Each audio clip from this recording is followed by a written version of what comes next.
सभी का winners institute के YouTube प्लेटफॉर्म के 10 मिनट शो पर। मैं हूं आपकी सुरभि मैम और आज हम बात करने वाले हैं मध्य प्रदेश के सभी जीआई टैग्स के बारे में, जो कि हाल फिलहाल में बहुत ज्यादा चर्चे में भी रहे हुए हैं।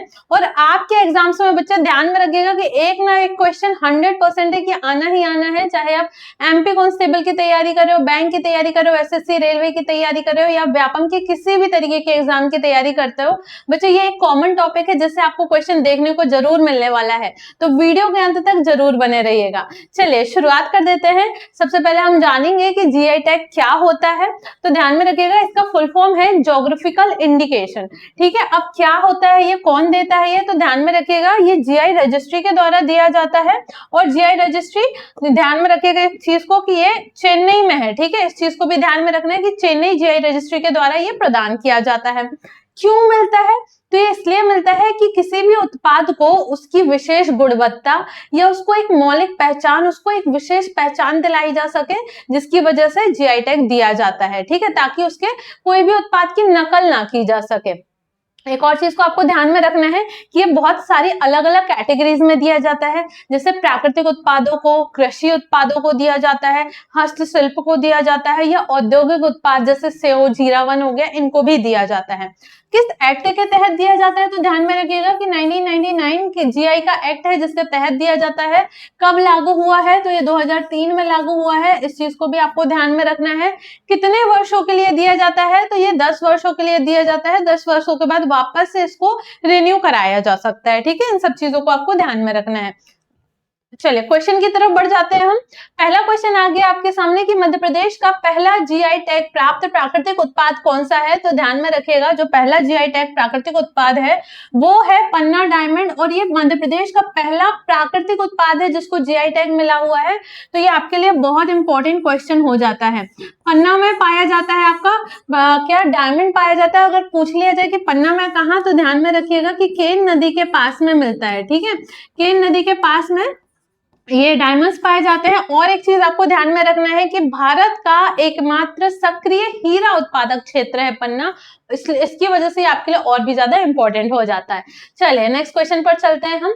हाल ही में जीआई टैग प्राप्त सीता ही कुटकी की श्रेणी से संबंधित है। तो ध्यान में रखिएगा, ये है जनजातीय कृषि फसल से संबंधित, और नाम क्या है इसका? सीता ही कुटकी। ये एक लघु या छोटे अनाज कहे जा सकते, लघु अनाज होते हैं।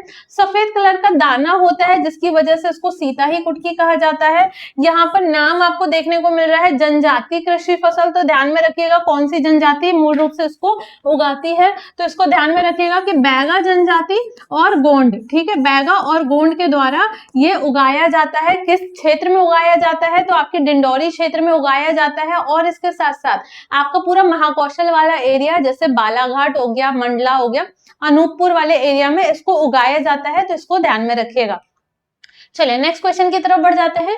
नेक्स्ट क्वेश्चन है, निम्न में से कौन सी जनजातीय कृषि फसल को जीआई टैग प्राप्त हुआ है? तो ध्यान में रखिएगा कि नागदमन कुटकी को अभी जीआई टैग मिला हुआ है। देखा जाए तो ये भी क्या है? एक लघु अनाज है। ठीक है, और ये भी क्या है? जनजातीय कृषि फसल है। अगर जनजाति पूछ ली जाए तो बैगा जनजाति मूल रूप से इसको ज्यादातर उगाती है। और कौन सा क्षेत्र है? तो डिंडौरी क्षेत्र है, और आपका पूरा महाकौशल वाला एरिया है जहां पर ये उगाया जाता है। इस चीज को आपको ध्यान में रखना है। चलिए नेक्स्ट क्वेश्चन पर चलते हैं। जीआई टैग प्राप्त बैगनी अरहर किस श्रेणी में आती है? तो ध्यान में रखिएगा, जो बैगनी अरहर है ये एक दलहन की कैटेगरी है। ठीक है, दलहन क्यों? अब इसका जो पौधा होता है या इसकी जो फलियां होती है, इसमें बैगनी रंग की झलक देखने को मिल जाती है, जिस वजह से इसको बैगनी अरहर कहा जाता है और एक दलहन है। ठीक है, अगर पूछ लिया जाए क्षेत्र आपसे तो ध्यान में रखिएगा, ये भी डिंडौरी वाला क्षेत्र है और महाकौशल वाला क्षेत्र है जहां पर उगाया जाता है। चलिए नेक्स्ट क्वेश्चन पर चलते हैं। महाकौशल क्षत्रिया धान किस कारण से चर्चा में रहा? तो ध्यान में रखिएगा, अभी अभी हाल फिलहाल में इसको मिल गया है जीआई टैग, जिसकी वजह से ये काफी ज्यादा चर्चे में रहा। इसका नाम क्या है? महाकौशल क्षत्रिया धान। किस एरिया में मिलता है? तो ध्यान में रखिएगा कि कटनी में बहोरी बंद एक तहसील है, और बहोरी बंद के मंगेला गांव में यहाँ इसको ये मूल रूप से उगाया जाता है। ठीक है, अगर मूल रूप से बोला जाए तो मंगेला गांव, उसके अलावा भी और भी क्षेत्रों में उगाया जाता है, लेकिन इसको भी आपको ध्यान में रखना है क्योंकि इंपॉर्टेंट फैक्ट है आपके लिए। ठीक है, जानना जरूरी है। धान मतलब ये चावल की फसल है जिसको अभी जीआई टैग मिला हुआ है। चलिए नेक्स्ट क्वेश्चन पर चलते हैं हम। खजुराहो स्टोन क्राफ्ट किस श्रेणी का जीआई उत्पाद है? तो ये जो स्टोन क्राफ्ट है ये है आपका हस्तशिल्प, ठीक है। और ये क्या होता है, बलुआ पत्थरों को काटकर उस पर नक्काशी की जाती है, जो कि स्टोन क्राफ्ट है। ये काफी ज्यादा फेमस है और खजुराहो में है। खजुराहो का ही स्टोन क्राफ्ट है जिसको जीआई टैग मिला है। और खजुराहो की बात करें तो 1986 में इसको क्या यूनेस्को की धरोहर में शामिल किया गया था, खजुराहो मंदिर को। ये क्वेश्चन बहुत बार आया हुआ है इसलिए आपके लिए बहुत इंपॉर्टेंट भी है। चलिए नेक्स्ट क्वेश्चन पर चलते हैं। भरेवा मेटल क्राफ्ट का संबंध किस जिले से है? तो ध्यान में रखिएगा जो भरेवा मेटल क्राफ्ट है ये बैतूल जिले से संबंधित है। और अगर हम बात करें भरेवा की तो भरेवा एक मध्य प्रदेश का एक पारंपरिक कारीगर समुदाय है जिसके द्वारा ये क्राफ्ट बनाया जाता है, मूर्तियां बनाई जाती हैं जो कि पीतल और कांसे की मूर्तियां होती हैं। और ध्यान में रखिएगा ये किस कैटेगरी के अंतर्गत आता है? तो हस्तशिल्प कैटेगरी के अंतर्गत आता है, ठीक है। ये चीज आपको ध्यान में रखना है। नेक्स्ट क्वेश्चन पर चलते हैं। जीआई टैग प्राप्त पेपर माशे क्राफ्ट किस शहर से संबंधित है? तो ध्यान में रखिएगा ग्वालियर से संबंधित है। ये कागज की लुगदी से बनाया जाता है, इसमें गोंद वगैरह मिलाकर बनाया जाता है। आज का नहीं है, ये बहुत पहले का है बच्चे। ये 19वीं शताब्दी सिंधिया शासन काल से चला आ रहा है और इसको अभी हाल फिलहाल में जीआई टैग मिल गया है। चलिए नेक्स्ट क्वेश्चन की तरफ बढ़ जाते हैं। ग्वालियर स्टोन क्राफ्ट किस श्रेणी का उत्पाद है? तो ध्यान में रखिएगा जो ग्वालियर स्टोन क्राफ्ट है ये भी हस्तशिल्प है। और स्टोन लिखा हुआ है ना, तो ये भी बलुआ पत्थर से बनाया जाता है, इसमें भी नक्काशी की जाती है, इस चीज को भी ध्यान में रखिएगा। और ग्वालियर से है, अभी अभी इसको क्या मिल गया है? जीआई टैग मिल गया है। चलिए नेक्स्ट क्वेश्चन पर चलते हैं। जरी जरदोजी बटुआ किस शहर की पारंपरिक कला है? तो ध्यान में रखिएगा ये जो जरी जरदोजी बटुआ है ये भोपाल का एक मेनली कहा जाता है कि बटुआ है जो कि सिल्क और रेशम से बना होता है, जो कि इसकी नवाबी दौर को दिखाता है। एक पारंपरिक बटुआ है, इसको हाल फिलहाल में जीआई टैग मिल गया है, तो ये ध्यान में रखिएगा, ठीक है। नेक्स्ट क्वेश्चन पर चलते हैं। गजरिया आम का संबंध किस जिले से है? तो ध्यान में रखिएगा जो गजरिया आम है ये बैतूल का है। इससे मेनली आपका आम का अचार हो गया या अमचूर या जैम होता है, इससे बनाया जाता है, काफी फेमस आम है। अब इसको क्या मिल गया है? जीआई टैग मिल गया है। चलिए नेक्स्ट क्वेश्चन पर चलते हैं।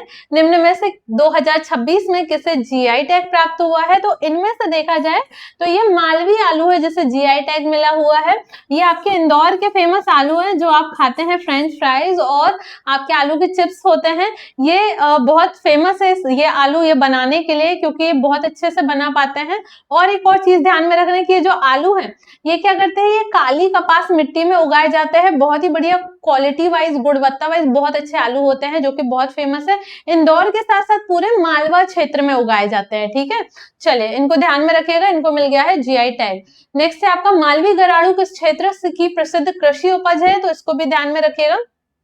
मालवा जैसे कि नाम से संबंधित है कि मालवा की तो है, लेकिन मालवा में भी कहां से है तो पूछ लिया जाए तो बताइएगा कि रतलाम से संबंधित है, जहां यहाँ के गराड़ू बहुत ज्यादा फेमस है और इसके साथ साथ मालवा क्षेत्र में उगाए जाते हैं। ये भी क्या काली कपास मिट्टी में उगाए जाते हैं और ये कंद कहे जाते हैं, ठीक है, कंद फलों के अंतर्गत आ जाते हैं। चलिए नेक्स्ट क्वेश्चन पर चलते हैं। जीआई टैग प्राप्त लाल मिर्च किस जिले की है? तो ध्यान में रखिएगा ये खरगोन जिले की है जिसको जीआई टैग मिल गया है। काफी ज्यादा तीखी और गहरे लाल रंग की मिर्च होती है जिसको अभी अभी मिल गया है जीआई टैग। नेक्स्ट क्वेश्चन पर चलते हैं। मांडू की खुरासानी इमली वास्तव में किस फल के नाम से भी जानी जाती है? तो ध्यान में रखिएगा बाओबाब फल के नाम से जानी जाती है, क्योंकि जिस वृक्ष में ये उगती है उस वृक्ष का नाम है बाओबाब वृक्ष। और ये हमारे भारत का वृक्ष नहीं है बच्चे, ध्यान में रखना। ये अफ्रीका से बुलवाया गया था। और किसने बुलवाया था? तो महमूद खिलजी के शासन काल में इसने बुलवाया था, ठीक है। महमूद खिलजी ने अपने शासन काल में अफ्रीका से बुलवाया था ये पेड़, जो कि इसकी खुरासानी इमली को मिल गया है जीआई टैग। काफी बड़े साइज की इमली होती है, जैसे कि आप फोटो में देख पा रहे हैं, खट्टी मीठी होती है। चलिए नेक्स्ट क्वेश्चन पर चलते हैं। जीआई टैग प्राप्त हरा मटर किस शहर से संबंधित है? तो ध्यान में रखिएगा हरा मटर है जबलपुर से संबंधित। और नेक्स्ट क्वेश्चन है आपका, हाल ही में जीआई टैग प्राप्त सिंघाड़ा किस शहर की प्रसिद्ध उपज है? तो ध्यान में रखिएगा ये भी क्या है, जबलपुर से संबंधित है। और ये एक जलीय फसल है। ठीक है, कौन सी फसल है? ये जलीय फसल है, तालाब वगैरह में उगाई जाती है और जबलपुर में दो चीजों को जीआई टैग मिला हुआ है, एक तो सिंगाड़ा और एक हरा मटर, दोनों चीजों को ध्यान में रखना। चलो नेक्स्ट क्वेश्चन पर चलते हैं। जंबो सीताफल किस जिले का जीआई उत्पाद है? तो ध्यान में रखिएगा, ये जो जंबो सीताफल है ये सिवनी का है, बहुत बड़ा सीताफल है। जंबो मतलब होता है बड़ा सीताफल। ये लगभग इतना बड़ा है कि ये लगभग 200 ग्राम से 1 किलो तक का हो सकता है। ठीक है, मतलब एक सीताफल 200 ग्राम से 1 किलो तक का हो सकता है, इतना बड़ा है। और लगभग यहाँ पर कहा जाता है कि 3000 आदिवासियों की आजीविका का कारण भी है। इसको मिल गया है क्या? GI tag. चलो ध्यान में रखिएगा, नेक्स्ट क्वेश्चन पर चलते हैं।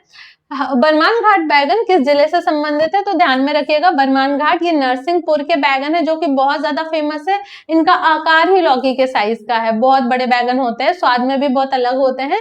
इनको मिल गया है क्या? GI tag. चलिए नेक्स्ट क्वेश्चन पे चलते हैं। जीआई टैग प्राप्त नरसिंहपुर गुड़ किस श्रेणी का उत्पाद है? तो ध्यान में रखिएगा, जो नरसिंहपुर गुड़ है ये कृषि और खाद्य उत्पाद दोनों श्रेणियों में आ रहा है। जैसे कि आप सभी जानते हैं कि नरसिंहपुर गन्ने की खेती के लिए बहुत ज्यादा फेमस है और इसके साथ साथ इसे चीनी का कटोरा भी कहा जाता है, बोल ऑफ शुगर कहा जाता है। तो ध्यान में रखिएगा कि यहाँ पर गुड़ बनाना एक बहुत ही पारंपरिक रूप से बहुत पुराना चला आ रहा है। चीनी से गुड़ बनाया जाता है, जिसको हाल फिलहाल में क्या दिया गया है?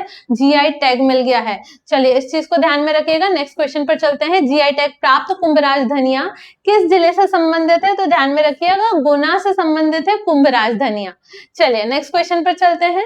जीआई टैग प्राप्त सुंदरजा आम मध्य प्रदेश के किस जिले से संबंधित है? तो ध्यान में रखिएगा, सुंदरजा आम है। ठीक है, नूरजहां की बात नहीं कर रही हूँ, सुंदरजा आम है, रीवा से संबंधित जिसको जीआई टैग मिला हुआ है। और नूरजहां आम जिसको जीआई टैग मिला है किस जिले से संबंधित है, ये आपको कमेंट में बताना है।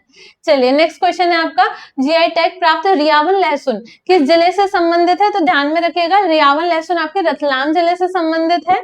और आपको कमेंट में ये भी बताना है कि बालम ककड़ी किस जिले से संबंधित है, जिसको अभी हाल फिलहाल में क्या मिला हुआ है? जीआई टैग मिला हुआ है। चलिए अगर आप कोई भी बुक परचेस करना चाहते हैं तो इसके लिए विनर्स पब्लिकेशन एप्लीकेशन को यूज कर सकते हैं, नहीं तो मीशो, फ्लिपकार्ट, अमेजोन से भी आप ले सकते हैं बुक को। अगर आप ऑनलाइन कोर्स परचेस करना चाहते हैं तो इसके लिए विनर्स इंस्टीट्यूट एप्लीकेशन को डाउनलोड कर सकते हैं। अगर आपको कोई भी क्वेरी आती है तो आप इस नंबर पर संपर्क कर सकते हैं। अगर आप ऑफलाइन आकर पढ़ना चाहते हैं तो आप हमारी ब्रांच को विजिट कर सकते हैं।